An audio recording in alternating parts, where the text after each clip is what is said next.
My Lords, my husband had just been elected as a ward councillor in 1960 when I began my political life as a member of the Women's Committee of a branch of a ward committee of the Yardley Conservative Association in Birmingham. At that time, the Treasurer took instalment from members for the payment of such items as the Area Women's Conference. I was therefore somewhat surprised when she informed me that if anything happened to her, we would find the money she had buried in the garden with a stick beside it. We were active in all aspects of political life and even submitted a paper on the future policy on the enforced leisure time we expected and the harm it posed. Today, I believe that surprisingly, our paper is still relevant, and I could say was especially relevant during COVID as a result of the enforced lockdown.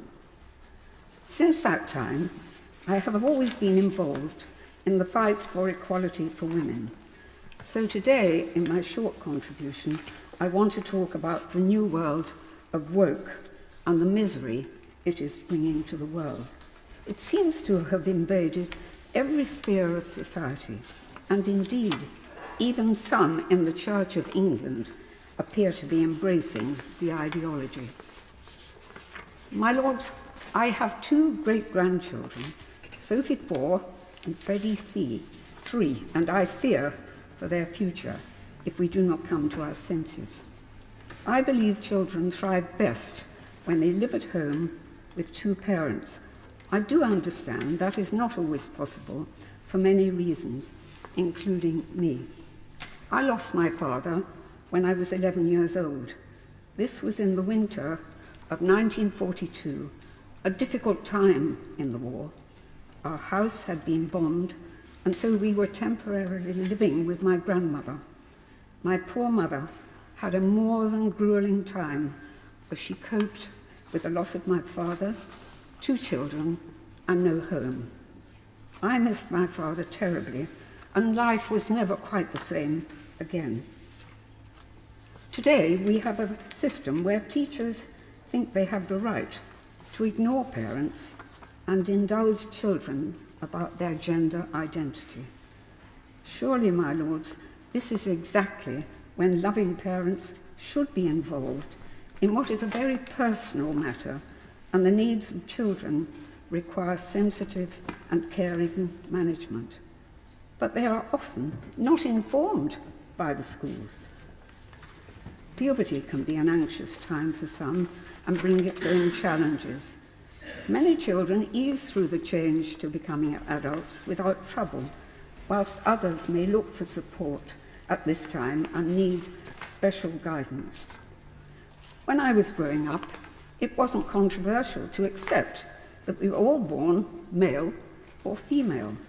Babies are not assessed at birth, they are observed and recorded. I still strongly believe this, and I have been horrified by the treatment of J.K. Rowling and other brave people by activists, including those that she helped to make rich and reach their famous status. I have yet to hear or see anything that J.K. Rowling has said or written which is transphobic.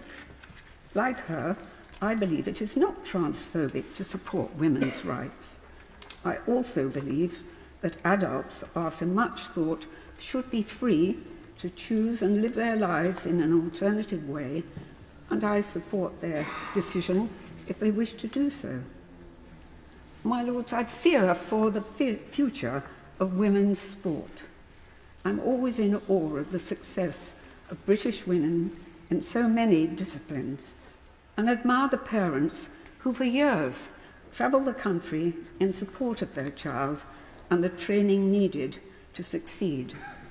It is ridiculous and unfair to allow trans women to enter the same race as a woman who is biologically female. I believe that a woman's physical strength can never equal that of a male person at birth, despite the reduction of testosterone in their bodies. My lords, We as women are different. Our life experiences are different. Our contributions are different, very often adding a different perspective. And long may that be the case. But for goodness sake, may we allow our little children to have an age of innocence before they have to cope with the harshness and brutality of what some would call this brave new world.